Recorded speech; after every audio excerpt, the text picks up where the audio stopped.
હશે તો 22,000 અને બિન પિયત હશે તો 11,000. આ બે માંથી કયું તમે ચોઈસ કરો છો? જેટલું નુકસાન હશે એ પ્રમાણે આપણે સાંભળો 2 હેક્ટર જમીન છે, 33% થી વધારે નુકસાન છે તો એને ગુઠાનું મળે. સાહેબ દાવા સાથે કહું છું, રાજુ કરપડા તમારી ઓફિસમાં બીજી વાર ન આવે. નિયમો વાંચી લેજો, નિયમો વાંચી લેજો. આખા રાજ્યમાં આ રીતે અરે આખા રાજ્યમાં તમારા જેવા અધિકારીઓ જ પાટપીટી છે. તમને નિયમોની ખબર નથી. અમારે કોની પાસે સલાહ લેવા જવાની? રાજુ કરપડા ફરી તમારી ઓફિસમાં ન આવે, જાણી લેજો.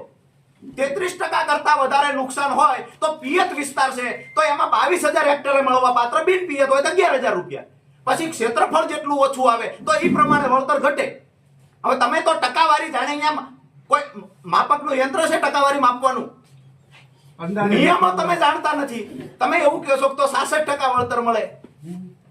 ક્યાં છે પરિપત્ર? બતાવો મને, બતાવો પરિપત્ર. હું દાવા સાથે કહું ફરી તમારી ઓફિસમાં ક્યારેય ન આવું. તમે જિલ્લા ખેતીવાડી અધિકારી થઈને બેઠા છો, નિયમો તમને નથી ખબર.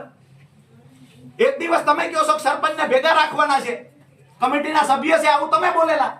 આજે તમે એવું કહો છો સરપંચને સાથે ખાલી રાખવાની વાત હતી, કમિટી નહોતા. તમારા ગામનો તલાટી સાથે હતો સર્વે સમયે? તમારા ગામનો તલાટી સાથે ભાઈ કોઈનો તલાટી સાથે હતો?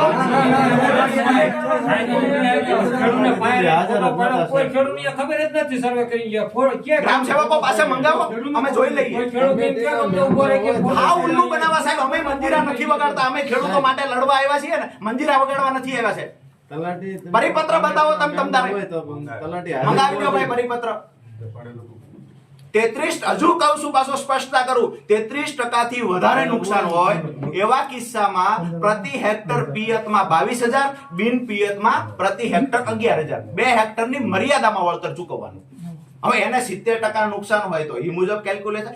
70% નુકસાન કપાસમાં છે એ નથી ગણવાનું. ક્ષેત્રફળ જે છે એમાં 33 થી ઓછું કે 33 થી વધારે, આ બે જ નિયમ છે.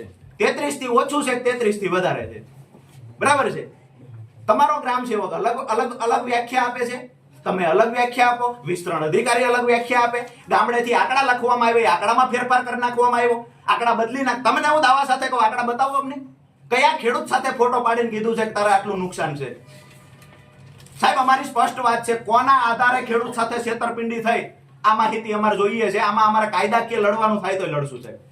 બાકી અમારું ક્ષેત્રફળ અમારે 2 હેક્ટરમાં નુકસાન હોય તો અમને વળતર શા માટે અડધા હેક્ટરનું મળે? જેટલું નુકસાન હોય એટલું મળે. સાહેબ આ નુકસાન નક્કી કોણ કરશે? નુકસાન નક્કી કોણ કરશે? એટલે ગામમાં ગયા તો સરપંચ. એટલે ભાઈ તમારા ખેતરે નુકસાન કેટલા ટકા તમને કહ્યું હતું? ના, એ તો ઉપર